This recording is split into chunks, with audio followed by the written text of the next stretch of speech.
The relationship between Islam and modern political systems is a subject of intense debate and diverse interpretations among Muslims worldwide.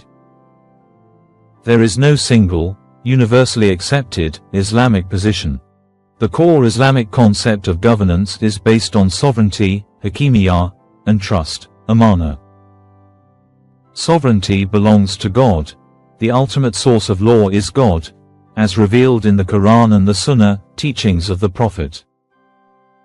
No human law can contradict this divine revelation. Governance is a trust for the people. Authority is exercised by humans as a trust, amana.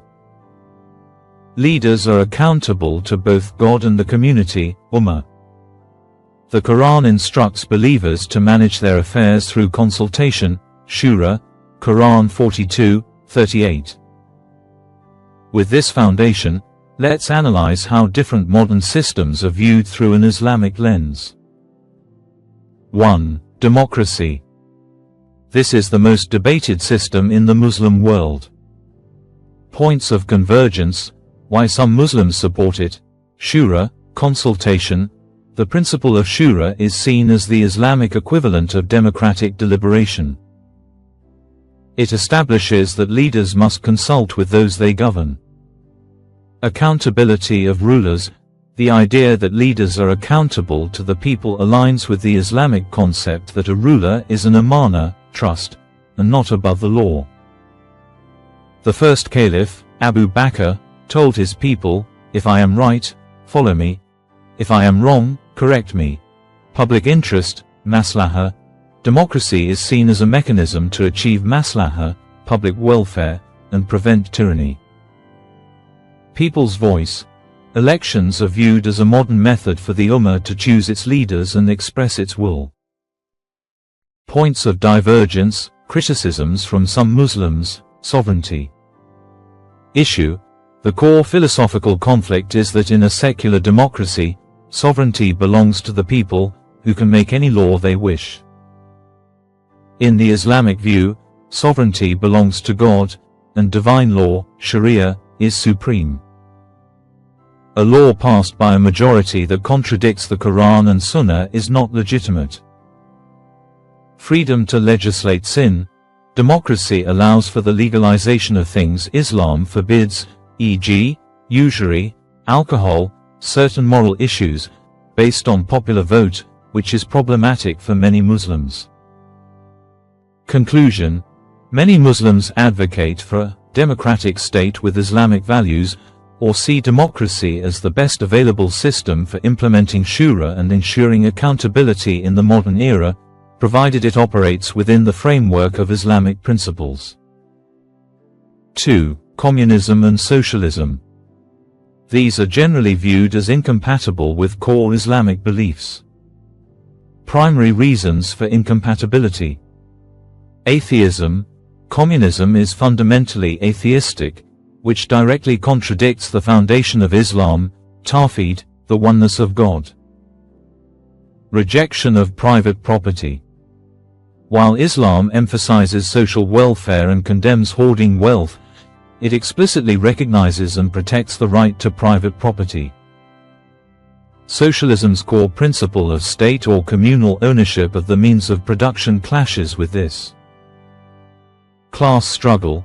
The Marxist concept of class struggle contradicts the Islamic concept of societal harmony, cooperation between classes, and the responsibility of the wealthy towards the poor through zakat, obligatory alms, which is a religious duty, not a state-enforced class war.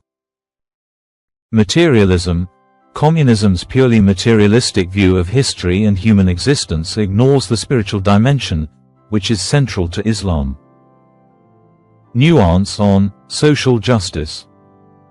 While the economic system of socialism is rejected, the Islamic emphasis on social justice, caring for the poor, and limiting gross inequality leads some Muslims to find common ground with the goals of socialism, but they believe Islam provides a more balanced and divine framework to achieve them.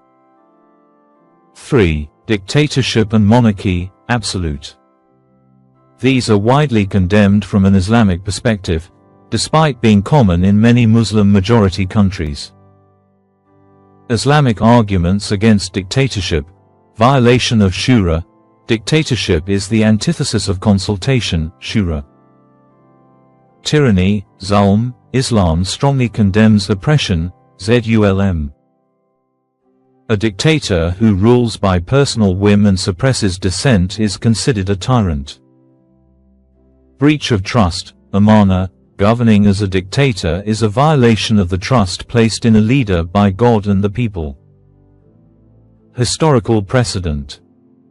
The early caliphs were not dictators.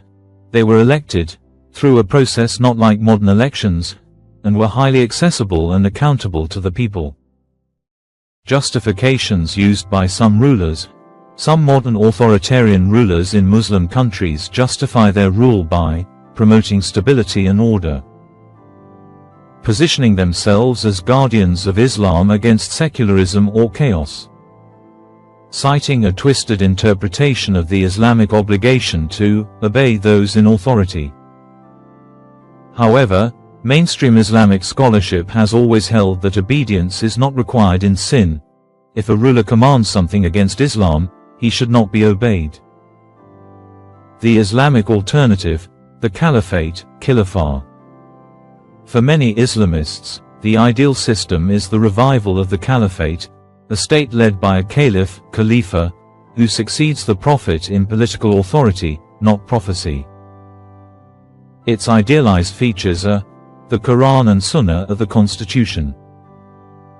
The ruler, caliph, is chosen by the people, through a process of bay'ah or pledge of allegiance. The ruler is accountable and can be removed if he deviates from Islamic law. Shura is implemented through a council. Non-Muslim minorities have protected rights, dhimmi. However, there is massive debate on what a modern caliphate would look like, how it would be established, and how it would function in a nation-state world. Summary table. System, Islamic perspective, general consensus. Key points of conflict, agreement. 1. Democracy contested but widely adapted. Agree, shura, accountability, elections. Conflict, people's sovereignty versus God's sovereignty. 2. Communism, largely incompatible.